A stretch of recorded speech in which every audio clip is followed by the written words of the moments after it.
Shalom, friends. I'm so glad you're with me. And to all of you who are here live and all of you who are listening on the recorded version of this, on the podcast, I'm glad to be with you this afternoon. You know, we receive gifts in sometimes very special ways, especially gifts of beauty and wisdom.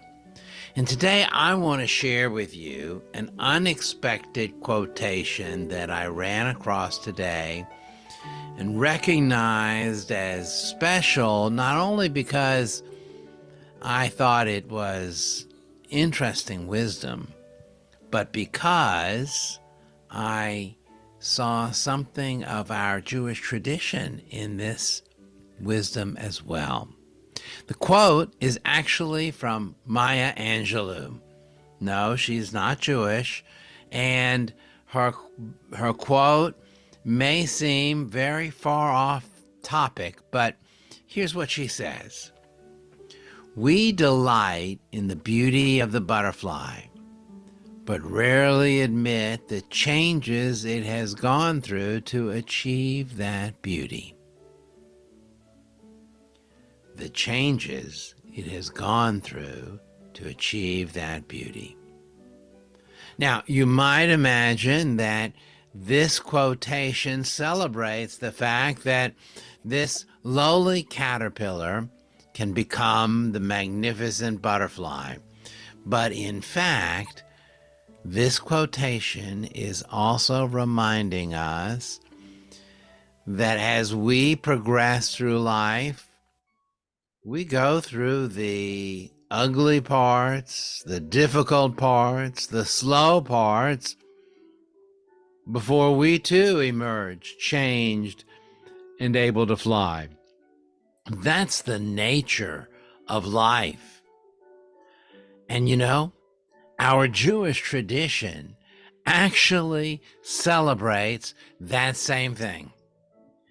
You see, we have a number of teachings in Judaism, a number of teachings about change and about adapting to life that help to support us through all the things that come at us right and left throughout our lifetimes. A very famous Jewish saying is Mishaneh Makom Mishaneh Mazal.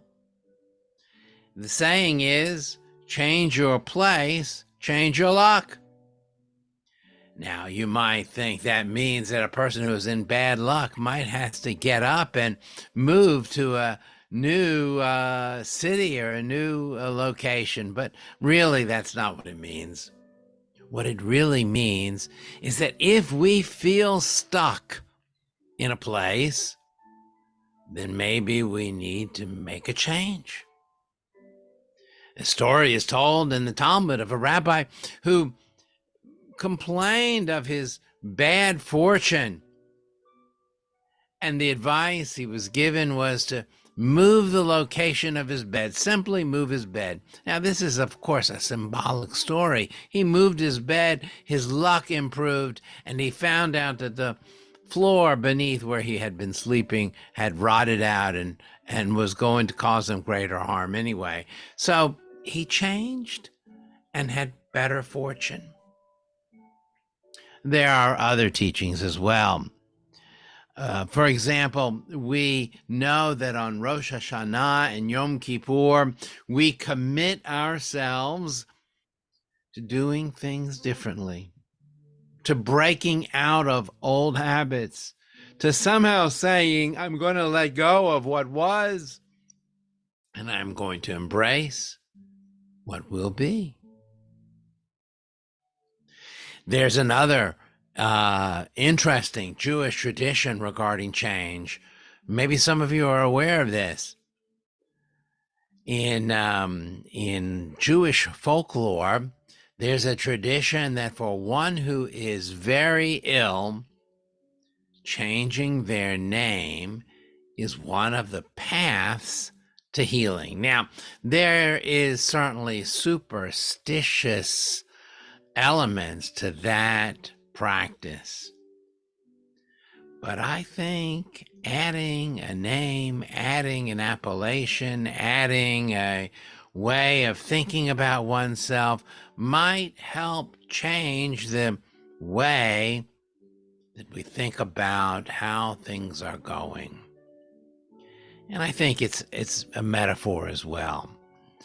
How are we going to frame the situation that is in our lives? How are we going to frame it so that we see not the caterpillar that is crawling in front of us, but we see the potential of the butterfly that is going to take flight and that is going to be at the end of this situation, regardless of what it is we are dealing with, what it is, where we are, and what it is we need.